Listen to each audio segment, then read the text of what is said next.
Semester exam के कितने और कैसे मार्क्स फाइनल बोर्ड एग्जाम के अंदर ऐड किए जाते हैं, उन्हीं का यहां मैं पोल खोल करने वाला हूं गाइस। प्लीज जितना हो सके इस वीडियो को लोगों तक पहुंचाओ गाइस, क्योंकि मैंने पिछले कई सालों में देखा है कि बहुत सारे बच्चे जब फाइनल रिजल्ट आता है ना, बहुत रोते हो, बोलते यार मैंने बोर्ड का इतना अच्छा एग्जाम्स लिखा, इतना अच्छा मेरा रिटर्न एग्जाम्स गया था, सब कुछ इतना अच्छा गया था, फिर भी मेरा रिजल्ट बाकी के कंपैरिजन में क्यों कम क्यों आया। उनको पता भी नहीं रहता कि उनके साथ क्या हो चुका है, एंड वो रोते रहते हैं कि मेरा परसेंट क्यों कम आया, परसेंट कम क्यों आया। क्योंकि इसके पीछे की कुछ और सच्चाई रहती है जो मैं आपके सामने रखने वाला हूँ। तो वीडियो का हर एक पार्ट बहुत ध्यान से सुनना, एंड जितना हो सके इस वीडियो को लोगों तक शेयर करना, लोगों तक पहुंचाना, जिससे अभी भी सही टाइम है। अगर बच्चे अभी सही टाइम पे चीजों को समझ ले तो भाई उनके साथ वो नहीं होगा जो बहुत सारे बच्चों के साथ हर साल होता है दोस्तों। स्वागत है आप सभी का गिरी ट्यूटोरियल के इस प्लेटफॉर्म पे। दोस्तों डिस्क्रिप्शन में व्हाट्सएप चैनल का लिंक दिया हुआ है, प्लीज उसको ज्वाइन कर लेना, क्योंकि स्पेशली आप लोगों के लिए मैंने नया बनाया हुआ है। एंड उस पर मुझे जो भी आप लोगों को भेजना है मैं आप लोगों को भेज पाऊंगा, जिससे मैं आप लोगों की जो मदद करना है वो कर पाऊंगा। इसलिए वो चैनल को जरूर ज्वाइन कर लेना गाइस। इस वीडियो पे टारगेट लाइक 500 रखता हूं, नए हो तो प्लीज चैनल को सब्सक्राइब करना मेरे मोटिवेशन के लिए। एंड दोस्तों कमेंट बॉक्स में एक चीज मुझे जरूर बताना कि आने वाले सेमेस्टर एग्जाम के अंदर या चल रहा है सेमेस्टर एग्जाम के अंदर आपको सबसे ज्यादा डिफिकल्ट सब्जेक्ट कौन सा लग रहा है। दोस्तों अगर मैं बताऊं कि हमारे यहाँ जो पेपर लिया जाता है, अगर मैं उसका तरीका आपको बताऊं, तो रिटर्न पेपर जो होता है 80 मार्क्स का होता है। अब आप में से कुछ बोलेगा अरे सर साइंस 140 मार्क्स का होता है। अरे भाई मैं पूरे साइंस की बात कर रहा हूँ। अलजेब्रा 40 मार्क्स का होता है। अरे भाई मैं पूरे मैथ की बात कर रहा हूँ, समझ में आया। तो इसी तरह से जो रिटर्न पेपर होता है वो 80 मार्क्स का होता है। ओरल एंड प्रैक्टिकल्स के जो मार्क्स होते हैं वो 20 मार्क्स होते हैं। गेम यही होता है, प्रैक्टिकल एंड ओरल में ही गेम होता है। ओरल पूरे काउंट करोगे ना गाइस, प्रैक्टिकल में कुछ भी गड़बड़ हुआ तो आपका परसेंट ऐसे से ऐसे डायरेक्ट गिरता है। समझ में, बहुत सारे बच्चों को पता ही नहीं चलता, और गेम यही होता है।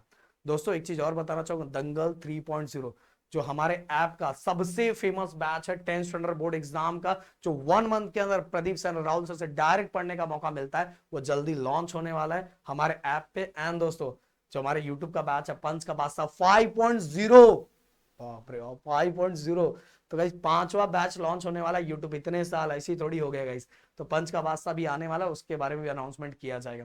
अब बात करते हैं किस तरह से ऐड किया जाता है। देखो दोस्तों मैंने आपको स्टार्टिंग में बोला है कि जो 20 मार्क्स है ना, इसी का गेम होता है, डायरेक्टली नहीं इनडायरेक्टली गेम होता है। जैसे गाइस मैं एग्जांपल देना चाहूंगा कि कोई ऐसा स्टूडेंट है जिसने जो फर्स्ट सेमेस्टर एग्जाम चल रहा है, उस सेमेस्टर एग्जाम अभी तक सीरियस नहीं हुआ है, तो उसका पेपर बहुत खराब गया, उसको मार्क्स बहुत हद से कम ज्यादा मिल रहा है। सेकेंड यूनिट टेस्ट को भी में भी उसकी अक्ल ठिकाने नहीं है, उसमें भी वो बहुत हरकत कर रहा है, उसके मार्क्स अच्छे नहीं आ रहे। इवन गाइस प्रीलियम में भी उसका बहुत बुरा हाल है, जो प्री बोर्ड होता है फाइनल बोर्ड एग्जाम के पहले जो होता है, उसमें भी उसका बहुत बुरा हाल है।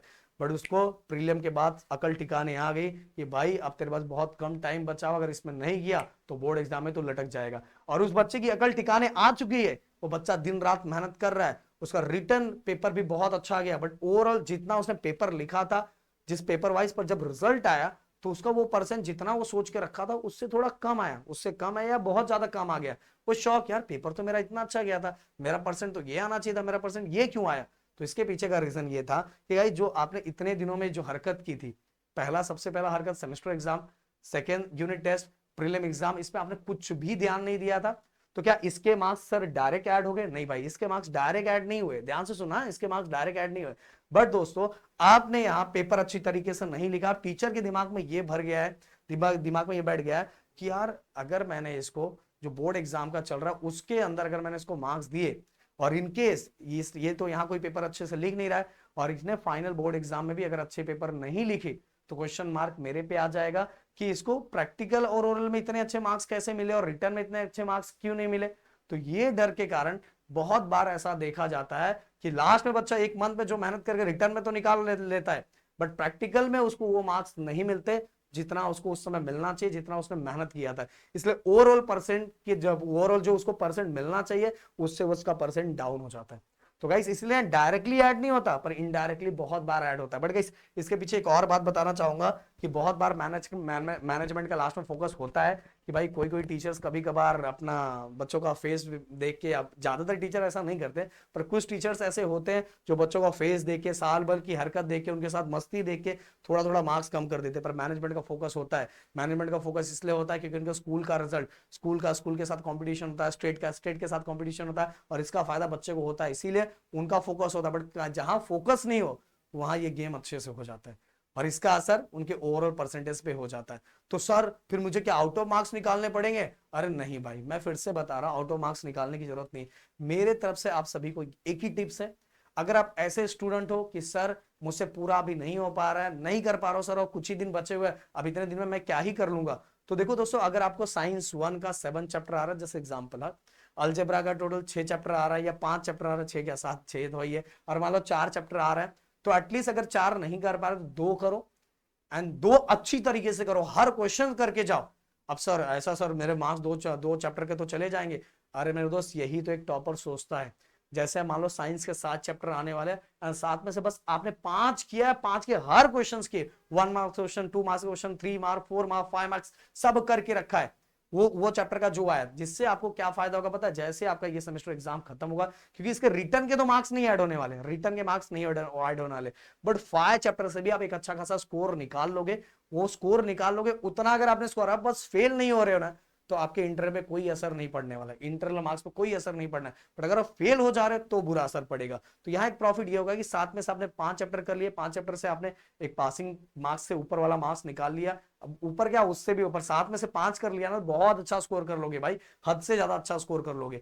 तो स्कोर कर लिया, तो जैसे आपका सेमेस्टर एग्जाम खत्म होगा, सेमेस्टर एग्जाम के बाद आप जब बुक उठाओगे अपनी चीजों को कवर करने के लिए, तो आपका पहले से 5 चैप्टर हुआ रहेगा, आपको खुशी रहेगा कि बस भाई मेरे को अब 5 ही चैप्टर करना है, तेरे भाई का तो हो चुका है। बट अगर आप ऐसे स्टूडेंट हो, अपने 7 के 7 चैप्टर किए, बट किसी में से 1 क्वेश्चन, किसी में से 2 क्वेश्चन, किसी में से 3 क्वेश्चन, और आपने जो टीचर ने 1-2 क्वेश्चन बता दिया कि मैं सेमेस्टर एग्जाम में देने वाला हूं, बस वही करके गए, हो सकता है सेमेस्टर एग्जाम हो उसके कारण आपका स्कोर अच्छा आ जाए, बट वो रिटर्न के मार्क्स आपके फाइनल में ऐड नहीं होंगे। इसीलिए बोल रहा, जो चैप्टर करो उसको अच्छी तरीके से करो, हाँ, बट फेल नहीं होना है। फेल होगा तो इसका इंपैक्ट क्या होने वाला है, ये चीजें मैंने आपको स्टार्टिंग में बता दी, और फुल आपको समझाया भी है गाइस।